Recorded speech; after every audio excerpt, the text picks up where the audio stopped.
உங்க பேபிஸ்க்கு ஹெல்த்தியான செர்லாக் வீட்டிலேயே செய்யலாம் வாங்க. ஒரு பேன்ல 100 கிராம் அளவுக்கு ஓட்ஸ் சேர்த்து சிம்ல வச்சுட்டு நல்லா ஃப்ரை பண்ணிக்கலாம். ஓட்ஸ்ல ஃபைபர் அண்ட் அயர்ன் நிறைய இருக்கு. பிரெயின் டெவலப்மெண்ட்க்கு ரொம்ப யூஸ்ஃபுல்லா இருக்கும். ஈஸியா டைஜஷன் ஆகும்.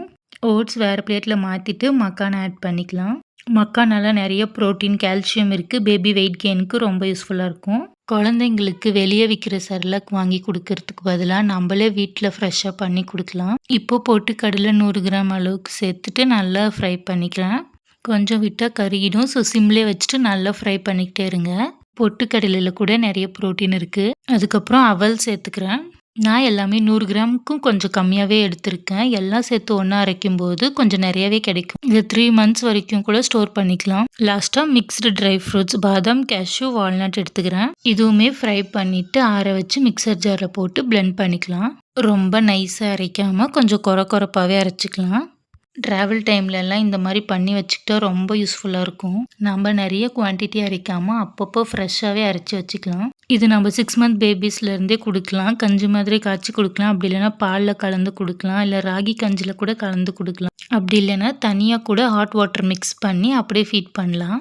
இப்போ ஒரு ஏர்டைட் கண்டெய்னரில் ஸ்டோர் பண்ணி வச்சுக்கலாம். இப்போ இன்னொரு செர்லாக் பண்ணலாமா?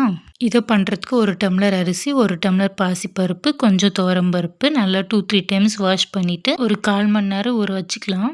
அதுக்கப்புறம் தண்ணியை வடிச்சிட்டு ஒரு துணி மேலே போட்டு வெயிலில் காய வைக்கலாம். அந்த தண்ணியெல்லாம் வற்றி ட்ரை ஆனதுக்கப்புறம் ஒரு பேனில் சீரகம், பாதாம், ட்ரையான அரிசி, பாசிப்பருப்பெல்லாம் போட்டு ஃப்ரை பண்ணிக்கலாம். இதில் சீரகம் எல்லாம் ஆட் பண்ணுறனால ஈஸியாக டைஜஷன் ஆகும். நல்லா ஃப்ளேவர்ஃபுல்லாக இருக்கும். குழந்தைங்களும் விரும்பி சாப்பிடுவாங்க. நல்லா ப்ரௌன் கலராக வர வரைக்கும் ரோஸ்ட் பண்ணிக்கலாம். இதுவுமே ஆற வச்சுட்டு மிக்சர் ஜாரில் போட்டு கொரப்பாக அரைச்சிட்டு நல்லா ஜலிச்சு எடுத்துக்கலாம். குழந்தைங்க எதுவுமே சாப்பிட்லன்னா அவங்க சாப்பிட பெருசாக இன்ட்ரெஸ்ட் காட்டாத போது ட்ராவல் டைம்லலாம் இந்த மாதிரி பண்ணி வச்சுக்கிட்டா ரொம்ப யூஸ்ஃபுல்லாக இருக்கும். அதனால குழந்தைங்க இருக்க வீட்டில் இந்த மாதிரி நட்ஸ் பவுடர், செர்லாக் எல்லாம் ப்ரிப்பேர்டாக பண்ணி வச்சுக்கணும். இந்த மாதிரி நிறைய யூஸ்ஃபுல்லான வீடியோஸ் பார்க்க நம்ம சேனலை சப்ஸ்கிரைப் பண்ணிக்கோங்க. தேங்க்ஸ் ஃபார் வாட்சிங்.